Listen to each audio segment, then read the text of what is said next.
attacking the now the witness of the defendant. Now it is the law that allegation made and not reported is being admitted. And in the instant case, it has been established that the appellant admitted that released ownership of the property. The trial judge committed no error when he denied the motion for new trial and confirmed the unanimous verdict of the jury. Therefore, before going, the final ruling of the trial court is hereby affirmed.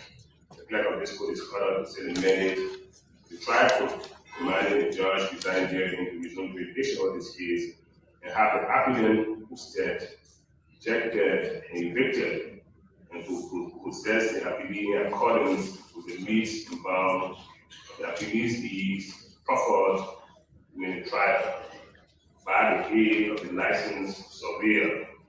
Because I rule against the appellant, and it is hereby so ordered. Giving on our hands in the seal of the Supreme Court of the Republic of Nigeria, this taxing fee of February 2026. Signed, Senior Chief Justice, Supreme Court of Nigeria. Chief Oldpa Yeazehn, Associate Justice, Supreme Court of Nigeria. Justin Oldpa Yeazehn, Associate Justice, Supreme Court of Nigeria. Senator Johnson, Associate Justice, Supreme Court of Nigeria. Baba M. Cannon, Associate Justice, Supreme Court of Nigeria.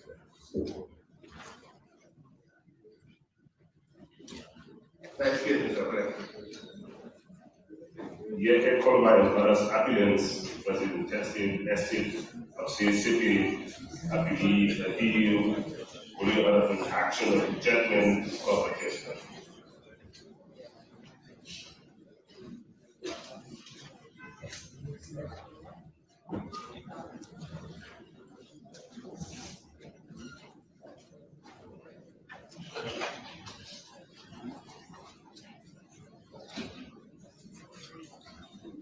Mr. Justice, Aragi, Mr. Kamal, thank you for the question.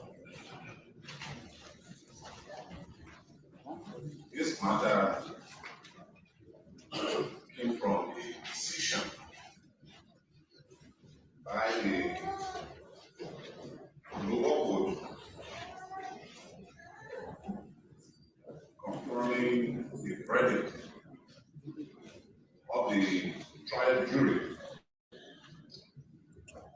holding the Oldpa Yeazehn Judge Lower Moral Kepo Caroline Rosen Branch No. 2 and Ricky Henry Lyle in judgment in favor of the tested estate of the CCP. Docket and others, the appellant disagreed with the court's judgment, and then they filed this appeal before this court. For us to understand this case, it's better for us to get a little gist of what the facts in this matter is. CCP estate through Docket and others for a piece of property that Docket and others were occupying, meaning that this property is for the CCP estate. Therefore, we asked the court to remove Docket and others from the property and turn the property over to them. Docket and others and the suit they joined together, they found one answer. In the answer, they say, no, the property that CCP before CCP estate sold this property to one Laura Kepo. So Raja, everything has time according to the Bible.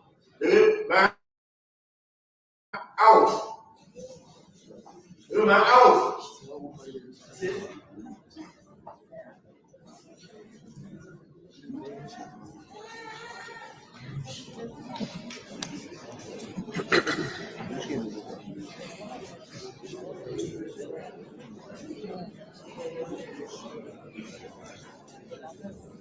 So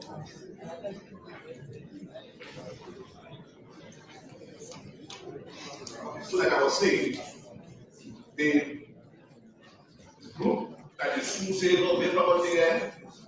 One of the interesting of saying they sold this property to one lady for one of the independent, they call Laura Keppel. And the Laura Keppel that for one of the men years old, they're not supposed to be part of the city estate anymore. So the city estate come and remind about and they say, no, we never sold it then to nobody, not our administrator sold it then to anybody. So the court decided to take evidence to establish what really happened, for them to come and explain to see what happened. When the same secretary people come this thing, they say, no, the property there, initially it was rented by our father to one Lebanese person that they call Mr. Fami. Mr. Fami now reviewed this property until he walked in. When he walked in, the woman escaped, he went up in the interior. After the war subsided, our father came back. When he came, he went to Mr. Fami finished the lease agreement our father gave him to extend the time of the lease agreement. So our father disagreed with it and sued Mr. Fami. And they put, then Mr. Fami left, he left his wife here. Then the wife came and said, no, that's true. My husband really tampered with this lease agreement. This lease agreement is for you. At the time, the family had leased this property to Laura Keppel's husband. He was a tenant in the place. So Mr. Fami's wife returned Mr. Keppel's money. He had paid $30,000 to Mr. Fami. They returned the money to him. And then the city people took the property and Mr. Keppel leased the property from them. But subsequently, when they went to Mr. Keppel for the property, Mr. Keppel said, no, the property, they only said the property to me. I deed for the property and the deed. Now, the deed that he showed, he had the name of one of the administrators there that was still alive. The other one had died. I want him to say, my man, please take the prayer of my signature. And I don't know where the signature comes from. They did not be signed. I know nothing about this seal here. And what this out, other family members in this thing here, people are signing it. They are being aware of this. The other party, Mr. Keppel, presented his own evidence, trying to show that really he bought the property from the city's estate. So the jury looked at the evidence. They looked at all the evidence, and the jury determined that when look, from all indication, the evidence tends to support the hypothesis that the city did not sell the land to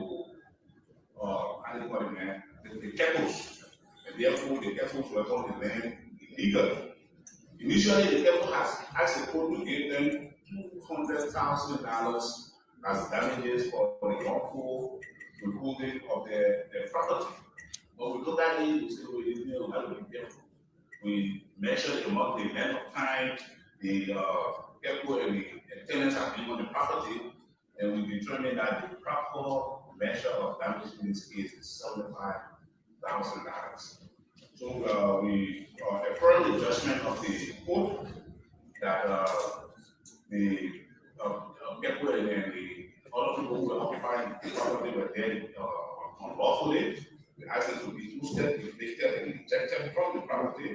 The property be returned to the city, and in addition to that, the goods that was on the land, they pay to the city, or also we pay to the city the amount of $75,000 that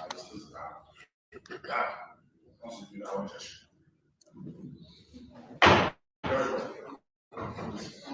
For this case was called hearing because I didn't want it.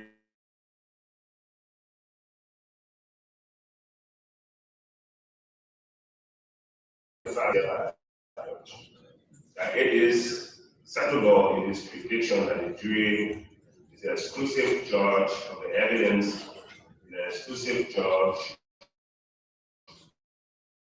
of what constitutes the preponderance of the evidence, except where seen is manifestly against the weight of the evidence.